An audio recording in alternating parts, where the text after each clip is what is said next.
The Chronics emerged from the darkness between stars, their crystalline ships reflecting the distant light of Earth's sun.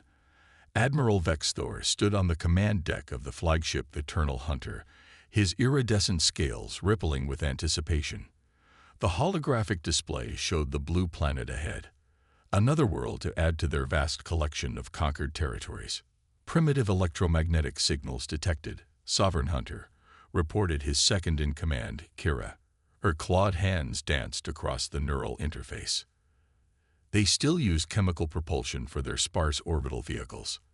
No energy shields, no quantum communications. Their most advanced weapons appear to be nuclear fission devices. Vexthor's mandibles clicked in amusement. The Chronics had mastered fusion power 10,000 years ago. Yet another species that never made it past the atomic age.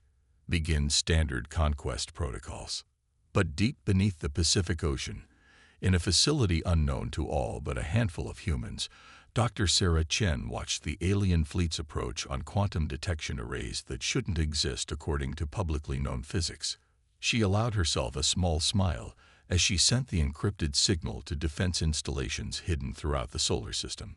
They took the bait, she murmured to General Marcus Santos, who stood beside her watching the holographic display. Just like the simulations predicted, their arrogance blinds them to anything that doesn't fit their preconceptions. Remind me again why we're letting them get this close, Marcus asked, though he already knew the answer. Sometimes voicing your fears was the best way to master them. Because, General, the Chronics need to believe they have us completely outmatched. Our entire strategy depends on it.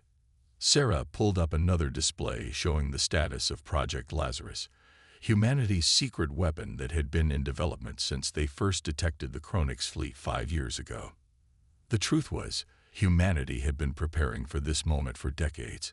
When the first faster-than-light signals were detected by classified quantum sensors in 2157, Earth's governments realized they weren't alone. And they might not be safe.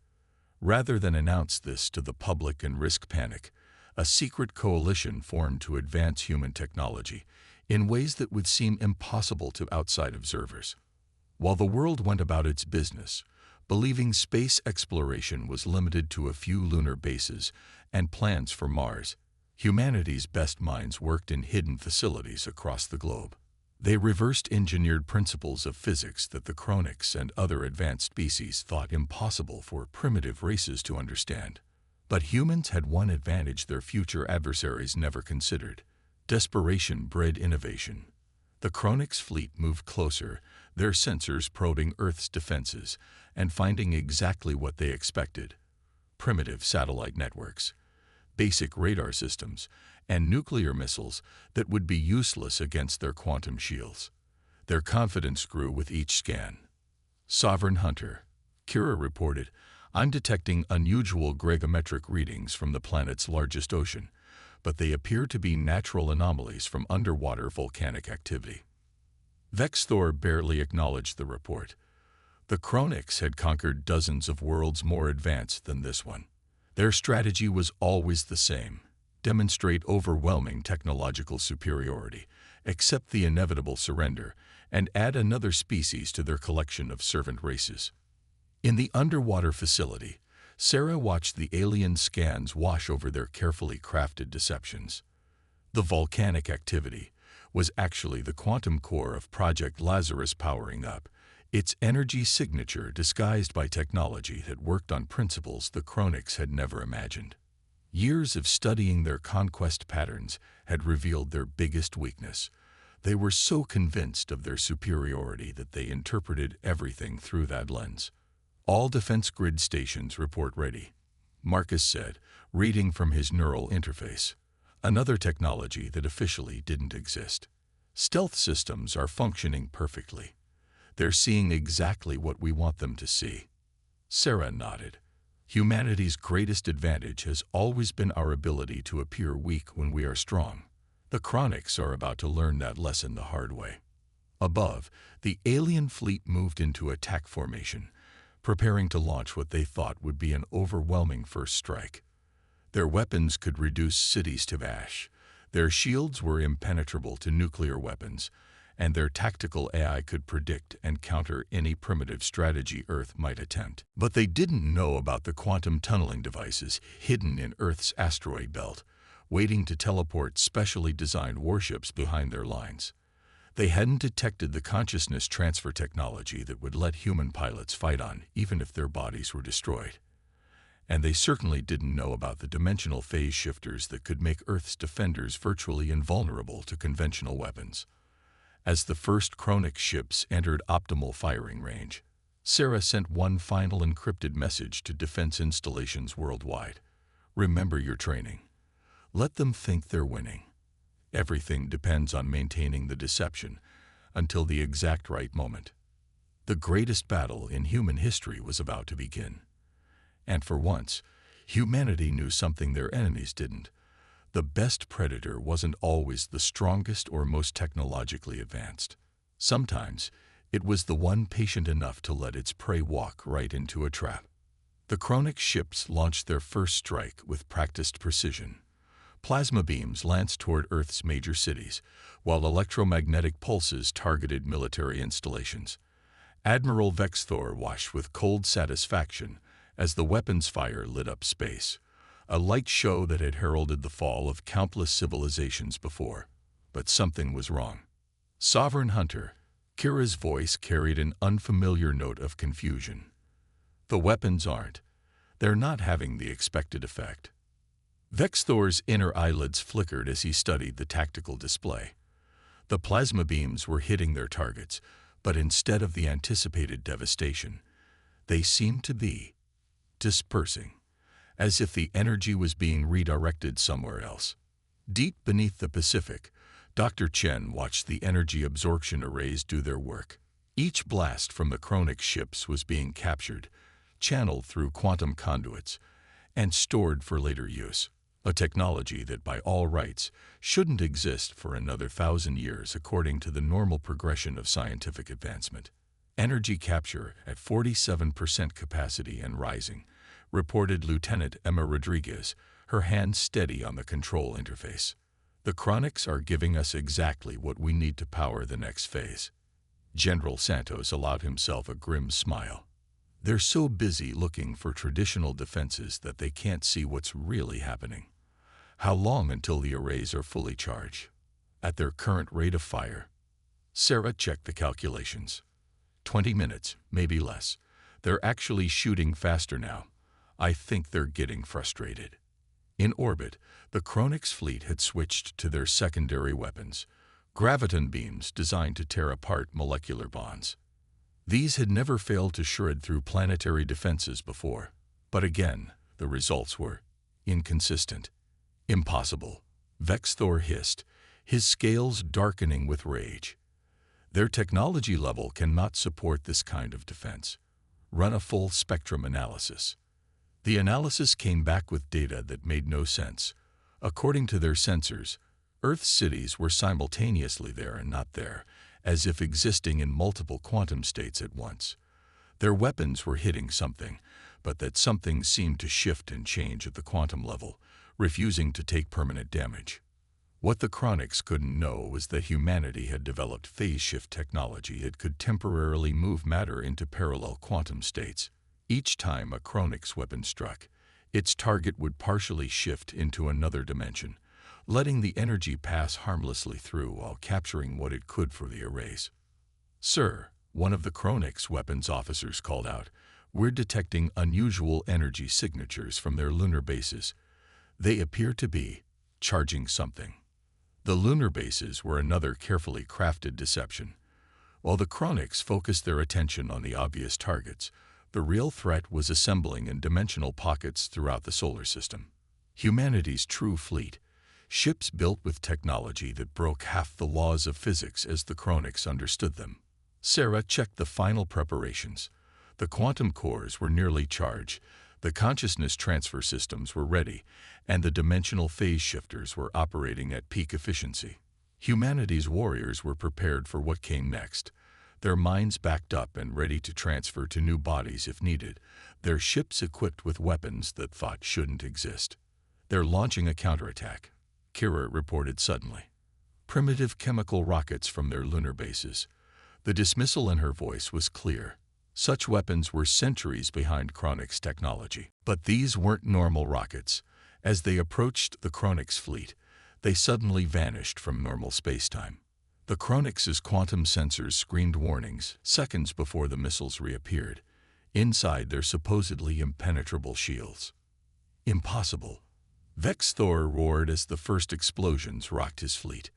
They can't have quantum tunneling technology. They're barely past their industrial age. The primitive missiles carried payloads designed by humans who had spent years studying exactly how Kronix shields worked. Each explosion released precisely calibrated quantum disruption fields that played havoc with the alien ship's systems. In the underwater command center, Sarah watched the chaos unfold. "Begin Phase 2, she ordered. "Deploy the Ghost Fleet." Throughout the solar system, dimensional pockets opened like blooming flowers. From them emerged ships that looked nothing like the crude rockets and satellites the Kronix had observed. These vessels were built using principles that humans shouldn't understand for centuries, but necessity and determination had accelerated their development. Multiple ships appearing from nowhere. Kira's composure finally cracked. Their energy signatures don't match any known configuration. The Ghost Fleet moved with impossible grace, their quantum drives allowing them to ignore most of the normal laws of physics. Their weapons were powered by the very energy the Kronix had wastefully expended in their opening barrage, now turned back against them with terrible efficiency. Vex Thor watched in growing horror as his mighty fleet was surrounded by vessels that seemed to flicker in and out of reality. Everything he knew about technological progression, about the proper order of scientific advancement, told him this was impossible. A primitive species couldn't have developed this level of technology so quickly. But they had. Because humans had done what the Kronix never considered. They'd thrown out the rulebook entirely. Instead of following the normal path of technological development, they'd taken quantum leaps, driven by the knowledge that they needed to survive. As the Ghost Fleet engaged the Kronix ships with weapons that bent reality itself, Sarah sent a message to all human forces. "Remember, we only need to hold them long enough for the final phase to begin. Every minute we fight is another minute closer to victory." The real battle was about to begin, and the Kronix were about to learn why underestimating humanity was the last mistake so many others had made before them. The void of space lit up with impossible colors as humanity's Ghost Fleet engaged the Kronix armada. Traditional physics seemed to break down at the point of contact between the two forces, reality itself buckling under the strain of technologies that shouldn't coexist. Admiral Vex Thor watched in mounting disbelief as his fleet's formation began to crumble. Ships that had conquered 1,000 worlds were being outmaneuvered by vessels that seemed to ignore the basic laws of spacetime. The humans weren't fighting like a primitive species. They were fighting like something entirely new. Multiple breaches in sectors 7 through 13. Kira reported, her voice tight with strain. "They're using some kind of localized reality distortion. Our shields aren't just failing. They're being turned against us." In the underwater command center, Dr. Chen monitored the quantum feedback loops they'd created. The Kronix's own shield technology was being used to create cascading failures throughout their fleet. It was like turning a mirror against itself, creating an infinite reflection that overwhelmed the original system. Energy Cephan at 89% capacity, Lieutenant Rodriguez announced. "The reality anchors are holding steady. Permission to initiate Protocol Prometheus." Sarah exchanged a look with General Santos. This was the moment they'd prepared for. The ultimate gamble. "Initiate," she commanded. "All ships, prepare for dimensional shift on my mark." Throughout Earth's Ghost Fleet, human consciousness transfer systems hummed to life. What the Kronix didn't understand was that each ship wasn't just piloted by a single human. It was controlled by multiple uploaded human minds working in perfect synchronization. Their thought processes accelerated beyond normal time. Their changing formation. Vex Thor observed, trying to find some pattern in the humans' seemingly chaotic movements. "Prepare terminal yield weapons. If we can't conquer this world, we'll." His words cut off as space itself seemed to fold around his fleet. The humans hadn't just been fighting them.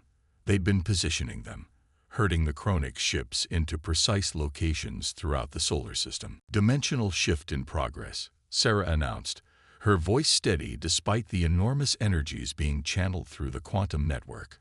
All units, execute pattern Omega.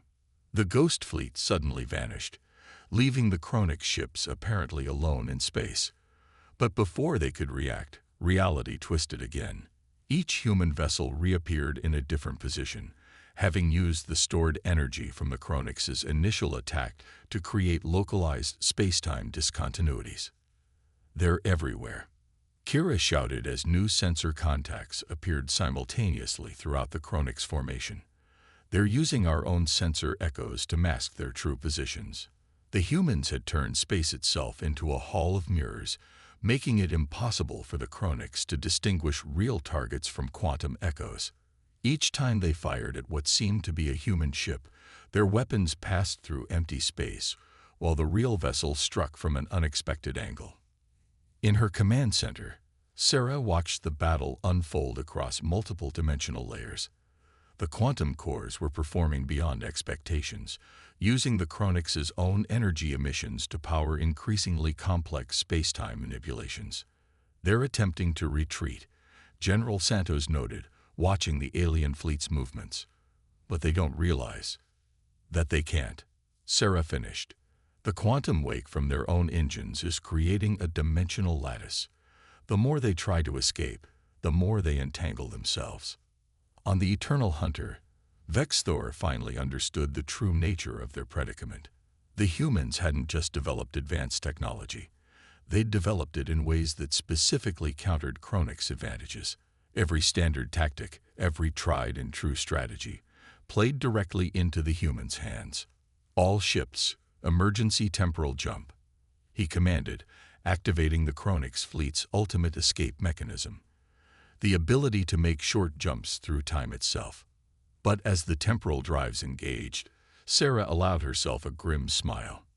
Now, she said simply, the human fleet executed their final maneuver, one that had taken years to perfect. As the Chronix ships attempted to jump through time, the humans activated their reality anchors, devices that created localized patches of stable space-time. The result was catastrophic for the Chronix. Their temporal jump failed spectacularly, the conflicting technologies creating a cascade of quantum disruptions throughout their fleet.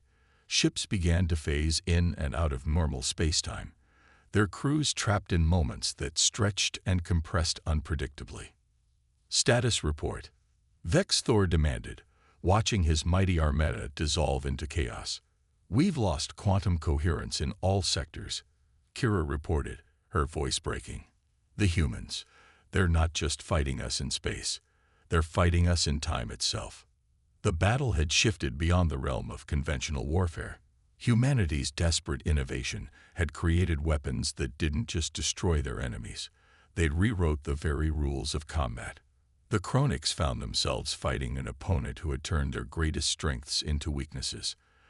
As the alien fleet fractured across multiple dimensional layers, Sarah sent a final message to all human forces. Begin containment procedures. Let's show them exactly what happens when you corner a species that refuses to accept extinction as an option. The true scope of humanity's defenses was about to be revealed, and the Chronix were about to learn that sometimes the most dangerous opponent isn't the one with the most advanced technology. It's the one willing to reinvent the rules of reality itself to survive. The dimensional storm raged across the solar system as fractured Chronix ships phased between moments of time.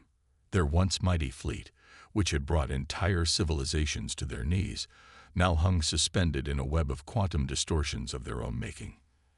Admiral Vexthor stood on his failing bridge, watching reality twist around his flagship. For the first time in his centuries-long life, he felt something alien to his species: doubt. Sovereign Hunter, Kira's voice wavered as she accessed damaged sensor arrays. I'm detecting patterns in the chaos. The humans, they're not just trapping us, they're studying us. In the underwater command center, Dr. Chen analyzed the streams of data flowing from the quantum network. Each time a Chronix ship attempted to break free from the temporal trap, it revealed new information about their technology, their tactics, and most importantly, their thought processes. "They're still trying to brute force their way out," Sarah observed, watching the patterns emerge. "Even now, they can't abandon their core belief in technological superiority." "That's their weakness," General Santos replied, understanding dawning in his eyes. "They've never had to question their fundamental assumptions about how the universe works." The truth was, humanity's greatest weapon wasn't their advanced technology. It was their ability to think differently. While the Chronix had followed a linear path of technological development over thousands of years, humans had been forced to take quantum leaps, developing technologies that shouldn't have been possible according to conventional wisdom. On the Eternal Hunter, Vexthor made a decision that went against every instinct of his species. "Open a communication channel," he ordered. "Not to their military command. I want to speak to their scientists." The request surprised both sides. The Chronix never negotiated from a position of weakness, and humans had prepared for a fight to the death. But Sarah recognized the opportunity in this unexpected development. "Channel open," she announced, her voice carrying across the quantum link to the alien flagship. "You have done the impossible," Vexthor stated, his translator struggling to convey the complex emotions in his voice. "Not just in defeating us, but in forcing us to question everything we believed about technological progression." Sarah's response was measured. "We didn't have the luxury of following the normal path of development. When we detected your fleet 5 years ago, we knew we had to either evolve or die. So we chose to evolve, just not in the way anyone expected." The revelation struck Vexthor like a physical blow. 5 years. You developed quantum manipulation, consciousness transfer, and dimensional phase technology in 5 years. "We had no choice," Sarah explained. "Your species spent millennia gradually advancing from one technological level to the next. We had to make impossible leaps, to think in ways that violated every established principle of scientific progression." As they spoke, the human fleet maintained their containment field, but now they were using it to share information rather than just trap their enemy. The quantum network began transmitting data about Earth's development, showing the Chronix something they had never considered: a species that developed technology through desperate innovation rather than gradual evolution. "Your weapons," Kira observed, studying the data with growing fascination. "They're not just advanced. They're wrong. You broke fundamental rules of development that we thought were universal constants." "Because we had to," General Santos joined the conversation. "We knew we couldn't match your level of technology by following the normal path. So we looked for shortcuts, for ways to bend reality that no one had tried because they shouldn't work."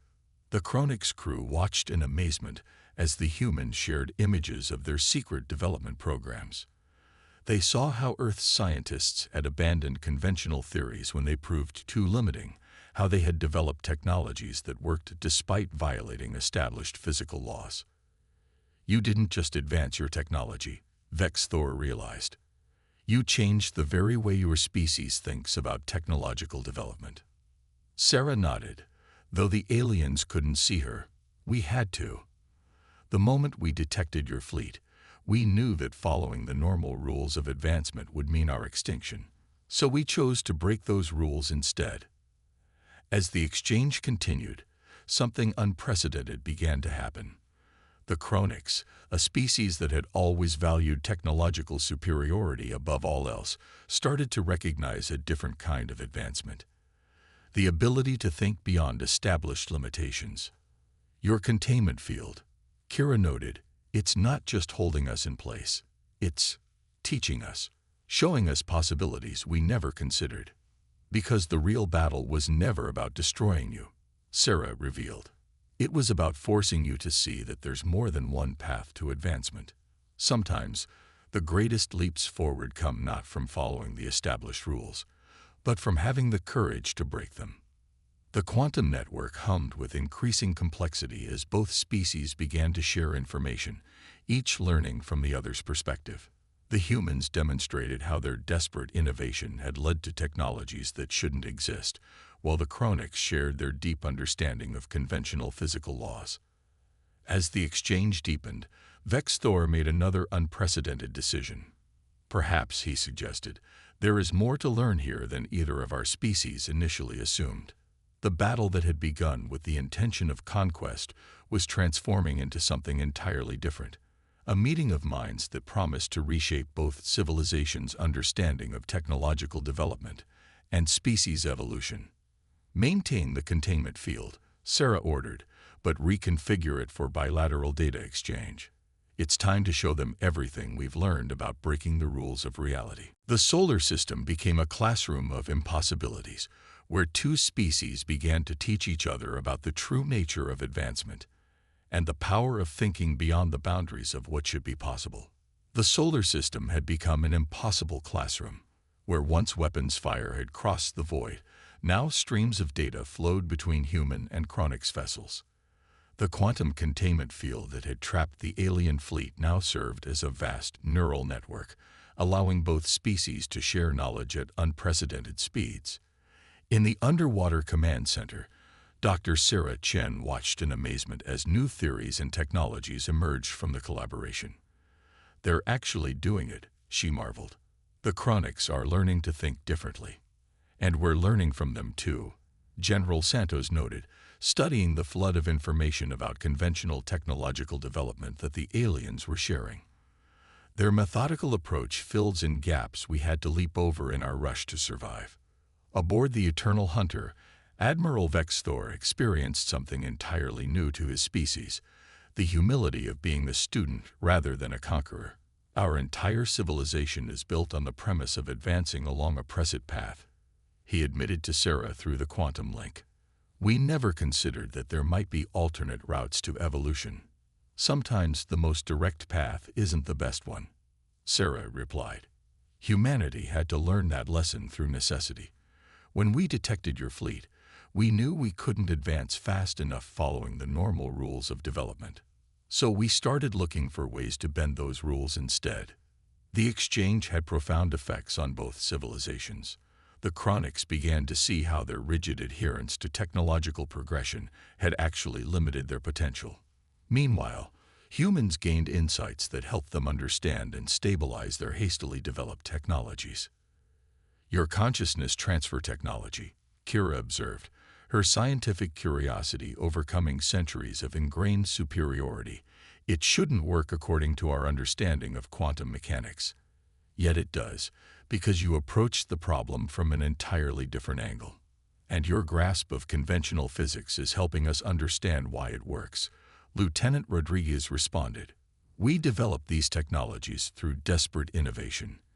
Now we're finally learning the theoretical foundations behind them. As days passed, the containment field transformed into something new, a vast experimental laboratory where both species tested the boundaries of what was possible.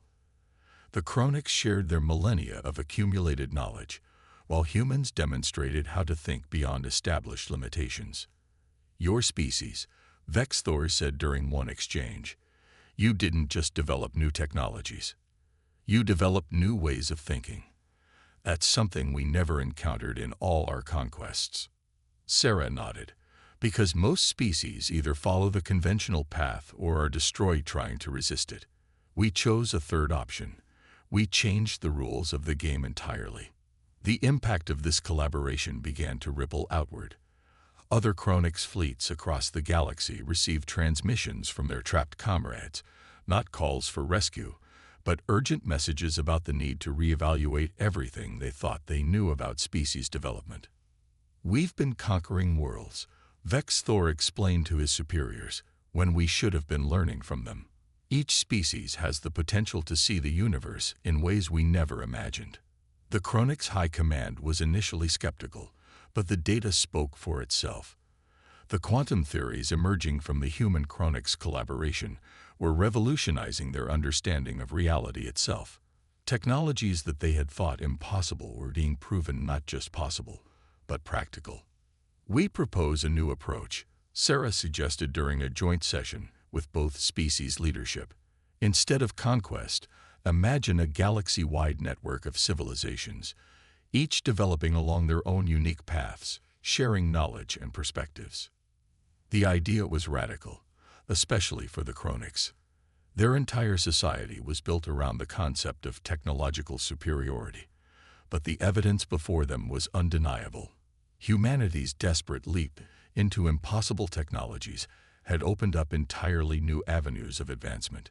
Perhaps, Vexthor said, this is the true path of evolution, not the domination of one approach over all others, but the synthesis of different ways of thinking. As the containment field was finally lowered, it wasn't in surrender or victory, but as a symbol of a new beginning. The Chronics' fleet remained in Earth's solar system, not as conquerors or captives, but as partners in an unprecedented experiment in species cooperation. Research centers were established throughout the solar system, where humans and Chronics worked together to explore the boundaries of possibility. Earth's desperate innovations were refined with Chronics' precision, while the aliens learned to break free from their rigid thinking patterns. We came here expecting to find another primitive species to conquer, Vexthor reflected during the inauguration of the first joint research facility on Mars. Instead, we found teachers who showed us that true advancement comes not from following a predetermined path, but from having the courage to forge new ones. Sarah smiled at the alien admiral, who had become both student and colleague. And we learned that sometimes the best way forward is to combine revolutionary thinking with established wisdom. Neither approach is complete without the other. The story of humanity's encounter with the Chronics spread throughout the galaxy, becoming a turning point in galactic history. Other species, hearing of Earth's impossible leap forward and the Chronics' transformation, began to question their own assumptions about technological development. The predators who had feared nothing had found something greater than fear, the recognition that true evolution comes not from conquest, but from the willingness to learn from those who think differently.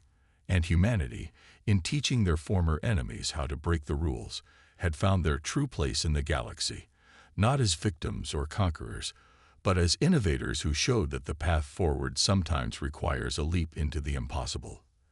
As the joint human Chronics fleet prepared for its first diplomatic mission to other worlds, Sarah looked out at the ships that now represented not war, but cooperation.